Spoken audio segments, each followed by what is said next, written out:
በህይወታችን ውስጥ ካሉ ትላልቅ ፈተናዎች አንዱ ከአስቸጋሪ ሰዎች ጋር መግባባት ወይንም የሻከሩ ግንኙነቶችን ማስተካከል ነው። ብዙ ጊዜ ግንኙነቶቻችን ለምን ተበላሹ ብለን እንጨነቃለን። ነገር ግን መፍትሄው ያለው እኛ በምንሰጠው ምላሽ ላይ ነው።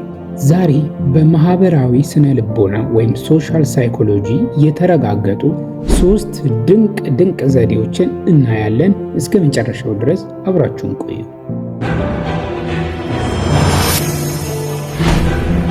የመጀመሪያው ነጥብ አንተ የሚለውን ሐሳብ እኔ በሚል ሐሳብ መቀየር ነው።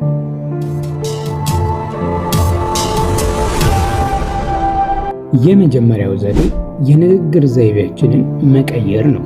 ከአንድ ሰው ጋር ስንጣላ አንተ ሁልጊዜ ትጮኻለህ፣ አንቺ በፍጹም አታዳምጭኝም ብለን ስንጀምር ያ ሰው ወዲያውኑ ራሱን ለመከላከል ይዘጋጃል፣ ዲፌንሲቭ ይሆናል ማለት ነው። በስነ ልቦና እምነት ይህንን ንግግር እኔ ወደሚል ስሜት መቀየር ትልቅ ጥሩ ነገር አለ።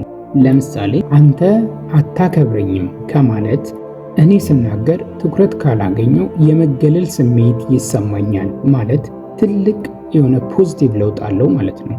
ይህ ዘዴ ሌላኛውን ወገን ሳይወነጀል ስሜታችንን በግልጽ እንድንናገርና ችግሩ ላይ ብቻ እንዳናተኩር ያደርገናል።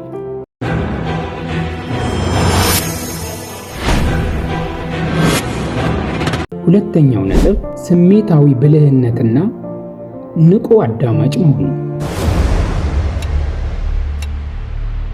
ሁለተኛው ዘዴ ስሜታዊ ብልህነትን ማሳየት ነው።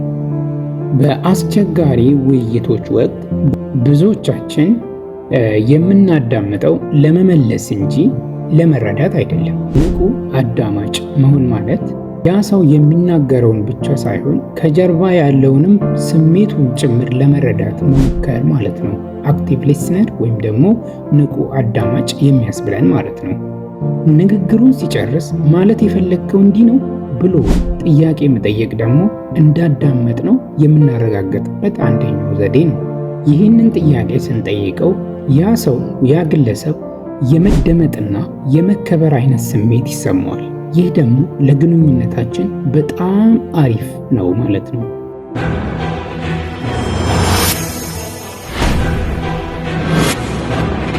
ሶስተኛው ነጥብ ጤናማ ወሰን ማበጀት ሴቲንግ ሄልዚ ባውንደሪስ እንለዋለን ማለት ነው።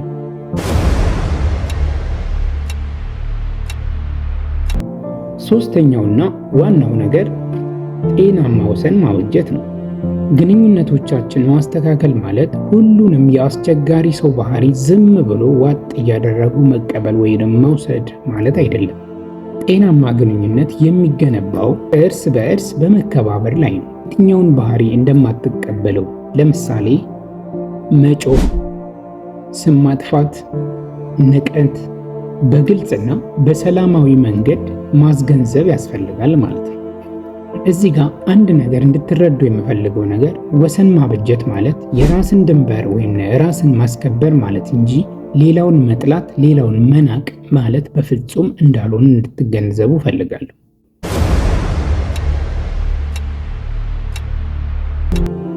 በአጠቃላይ አስቸጋሪ ግንኙነቶችን ለመቀየር በመጀመሪያ የራሳችንን አነጋገር ማስተካከል፣ በጥልቀት ማዳመጥና ኢሞሽናሊ ኢንተለጀንት መሆን እና ጤናማ ወሰን ማበጀት አለብን ማለት ነው።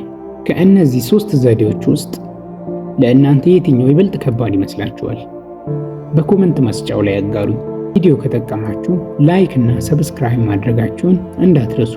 በቀጣይ ቪዲዮ እስከምንገናኝ ሰናይ ቀን ይሁንላችሁ። ወዳችኋለሁ። ቻው ቻው።